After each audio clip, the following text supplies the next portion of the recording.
So I want to start out with a little bit of a background on this real estate situation that we're going to discuss today, which is the importance of real estate and the importance of understanding what you are doing, either buyer, seller, or as the agent, and acting appropriately when you're in one of those roles.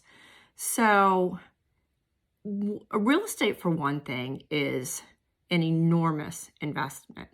It's not, something that's real quick. It takes time to find it, to sell it, to decide what you want. There's a lot of money that goes into the real estate. There's a lot of time that goes into getting the loan. And then you're with real estate after you purchase it for quite some time. It's not a real liquid asset. You can't just turn around tomorrow and get rid of it. It doesn't work like that. So therefore, when you're dealing with real estate from any of those perspectives I spoke about, you have to be very cognitive, and you have to be very serious about what you're doing and know what you're doing. So that's why when we go in to purchase or sell real estate, we use someone who is licensed and who has experience in that field. That's the purpose of it. Real estate is not to just jump into an industry, get some quick commission checks, and leave. It's not that. I know a lot of people want to do that because there's money to be made, but you have to really, number one, love what you do. And the other thing is you have to really take your time and work with these clients because your best interest is in them. It's not in your commission and it's not in you. So you have to put those things on the forefront when you're thinking about working in real estate. Number one, it's about the client. So, let me give you a little bit about my background. So originally, I did not start in real estate. I started on Wall Street. I started on the NYMEX, New York Mercantile Exchange, where oil is traded. That's the global price of oil is set on the exchange. And there were maybe a handful of women, if that.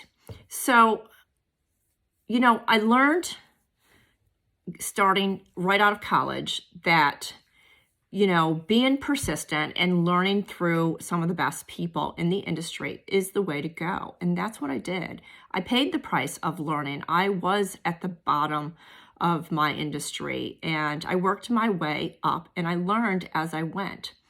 So years later, when I left the industry, I decided that I wanted to do my passion, which was design. I'm an artist at heart and I'm very creative. So I wanted to incorporate business knowledge that I had acquired with my passion in creativity. So I started my design company.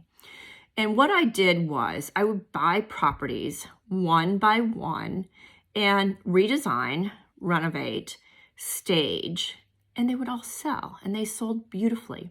And people loved the homes. People would comment and, how I actually created these emotions for that people when they walked in and they felt like storybooks and movie settings and spas and different things like that. So I knew that what I did grabbed the attention of people in home design. So I created my own company. And in that creation of a company, I used my business knowledge to do this. And along the way, I did that for years. So what happened, the market changed. And when the market changed, it just wasn't productive anymore for me to go out and buy homes. So I got licensed. And I started learning to help others with their real estate needs. And because Houston was energy capital of the world, it was around the time that I had started, around 2010, 2009. And that's, I helped a lot of people coming in from around the world. So as I was going about real estate, I actually learned a lot about people from all over the globe wanting to live in Houston. And you have to know your clients. That's the most important thing, not knowing your paycheck. And don't be worried about how much they're going to spend. You need to know your clients because that's what's important. If you know your clients, then you're going to know what they like. And if you know your real estate, then you can truly guide them in a way that is beneficial for both of you. So with that in mind, going through real estate, you acquire knowledge and experience. And it has occurred to me over the years of about 14, going on more for me, is that the troubleshooting that I see is with the agents. It's not with the clients, because the clients are flexible, right? You're there to help to serve clients. You're not there to serve yourself. The troubleshooting is with agents.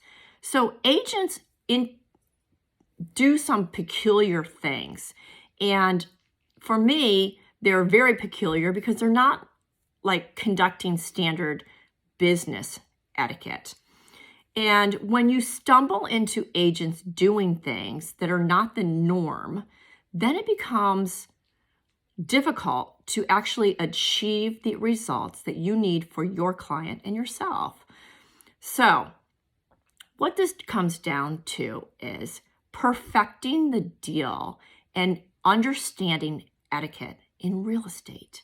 So a lot of you will say, well, what is she talking about? Well, there's a lot of things to know, and some of them are very general and some of them are common sense, but they're not really practiced because people think they don't need to do certain things. Some things are more specific that I'm going to talk about, and I am going to do a series for agents or brokers or whoever you are. Maybe you're just an individual that wants to learn the etiquette of business. Just going through a training course and really understanding, am I doing this right? And am I presenting myself properly to clients? And what do they think of me in the end? Because you have to remember, this is about the client. This is not about you. This is about serving. You're serving the client. And real estate is a big deal. So you have to take this very serious. This is not just a transaction. This is a big deal for somebody who is purchasing. And this is a big deal for somebody who is selling. And they want somebody who is knowledgeable. So on that note, I'm going to leave it here. And I will continue in other episodes of training etiquette for individuals. Okay. Have a great day.